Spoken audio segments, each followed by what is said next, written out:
Podcast में। आज से मैं आपको सुनाऊंगा अद्भुत, अनकही, अनसुनी ऐसी कहानियाँ जो आपको रोमांचक, रोंगटे खड़े करने वाली कहानियाँ। तो आज की कहानी है चुड़ैल और इंसान की प्रेम कहानी।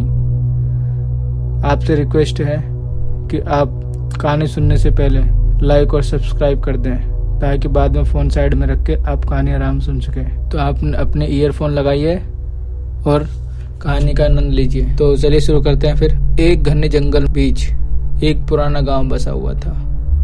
उस गांव में रात के समय जंगल में एक चुड़ैल घूमती थी। उसकी आंखें अंगारे के जैसे जलती थी और उसके कदम के निशान में मिट्टी नहीं, धुएं से बनते थे। आप सोचो कितनी डरावनी होगी वो। एक दिन दिल्ली सिटी से 5 दोस्त वहां पर घूमने आए, जिसमें से एक लड़के का नाम था सोनू। उसकी ये कहानी है जब मैं सुना रहा हूँ आपको। तो वो लोग उस गांव में घूमने गए, वहां पर होटल लिया। होटल लेके वहां पर थक गए थे तो वो सो गए। अब सोने के बाद कुछ लोग तो उठ के अपना मनोरंजन फ्रेश पे मनोरंजन करने लगे, लेकिन जो सोनू था वो सोता ही रहा। उसे लोगों ने उठाया भी, लेकिन वो उठा नहीं और बोला सोने दो मुझे। रात के अंधेरे में जब सोनू उठा, जैसे ही कमरे के बाहर आया और देखा कि ये तो रात हो गई है, उसने ऊपर की तरफ देखा। आसमान में बहुत सारे तारे टिमटिमा रहे थे। उसने कभी ऐसी रात नहीं देखी थी। और दूर, थोड़ा दूर से झरने की आवाज, पानी गिरने की आ रही थी। अब उसने कुछ खाया पिया और अपना कैमरा उठाया और पिक्चर क्लिक करने के लिए निकल गया।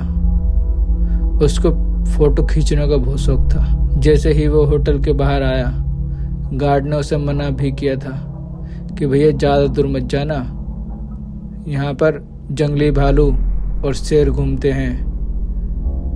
अगर आप जाना चाहते हो थोड़ी दूर तक, तो जहाँ तक लाइट जल रही है होटल की, बस वहीं तक जाना। सोनू ने सोचा कि ठीक है, बोल देता हूँ। सोनू ने कहा ठीक है, वहीं तक जाऊँगा बस। अब वो मानने वाला नहीं था, बस उसे कैमरा और वहाँ के फोटो खींचने की लगी हुई थी।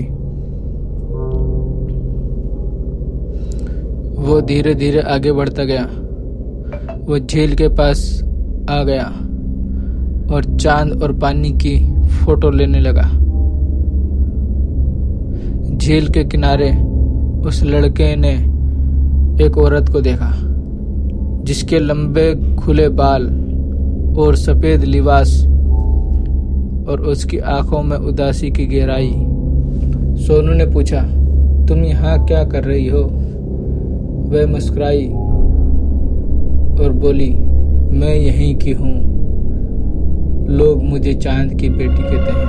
सोनू को लगा वो मजाक कर रही थी। सोनू ने जवाब दिया हंसकर, ठीक है, मैं भी हूँ सूरज का लड़का। फिर देर रात सोनू ने उससे बात करी। आँख में उसके कुछ ऐसा देख रहा था वो, जो उसकी आंखों में खींचा चला जा रहा था। उसकी आंखों में अंगारे तो थे, लेकिन उसको सोनू को डर नहीं लग रहा था उससे। उसने कभी ऐसी लड़की नहीं देखी थी जैसी वो थी। बहुत ही खूबसूरत और बहुत ही अच्छी, लंबे लंबे बाल। उसने बात बात में उससे पूछ लिया। उस चुड़ैल ने बताया कि मेरा नाम मायरा है। उसके बाद एक आदमी वहीं पास में गुजर रहा था।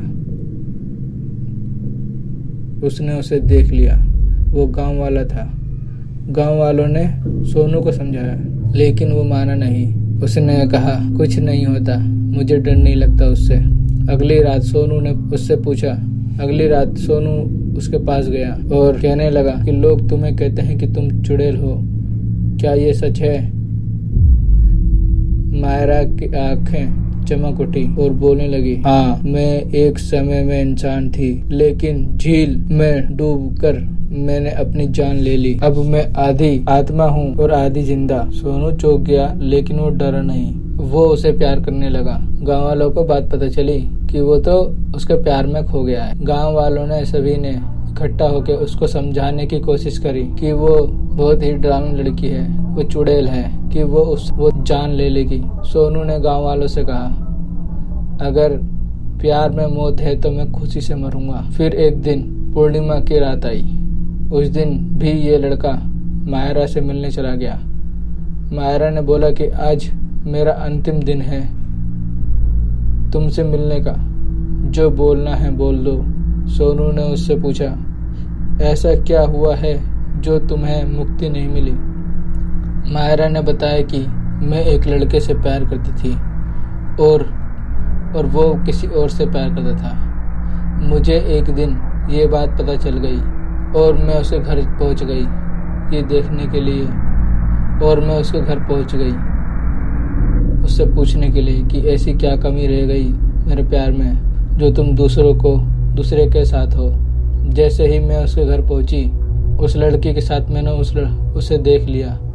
मैं जैसे ही वहाँ से निकलने वाली थी, उस लड़के ने मुझे देख लिया और वो मेरे पीछे पीछे आने लगा। मैंने उसे पुलिस कंप्लेन करने की धमकी दे दी। लड़का डर गया और वो मुझे मनाने लगा कि मैं फिर से ऐसा नहीं करूँगा। मुझे उस पर विश्वास हो गया कि वो ऐसा नहीं करेगा। फिर एक दिन ऐसा आया कि उसने मुझे जंगल में पार्टी करने के लिए बोला। पहले भी हम जंगलों में पार्टी करने जाते थे।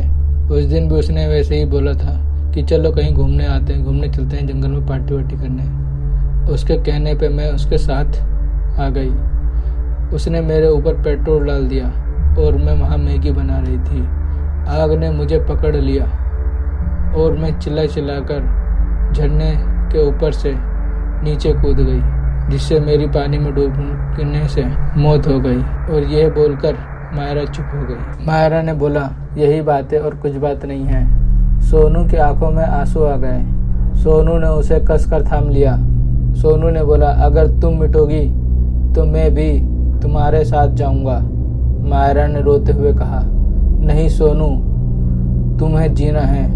अगली पूर्णिमा को मैं तुम्हें साथ लेकर जाऊंगी, जब तक तुमको मेरा इंतजार करना होगा। सोनू ये सुनकर उस दिन का इंतजार करने लगा। और फिर मायरा झील की चांदनी में वह धुएं की तरह खत्म हो गई, जैसे एक बादल पास से गुजरता हो। सोनू वहीं बैठा रह गया। हाथों में उसे ठंड लगी। फिर सुबह हुई। फिर वहाँ के गांव वालों ने उसे वहाँ से उठाया और उसे होटल ले गए।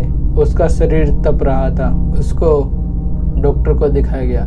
कुछ दिनों बाद वो होश में आया और चिल्लाने लगा और बोला, मायरा मायरा, मैं तुम्हारा इंतजार कर रहा हूँ, जल्दी आओ।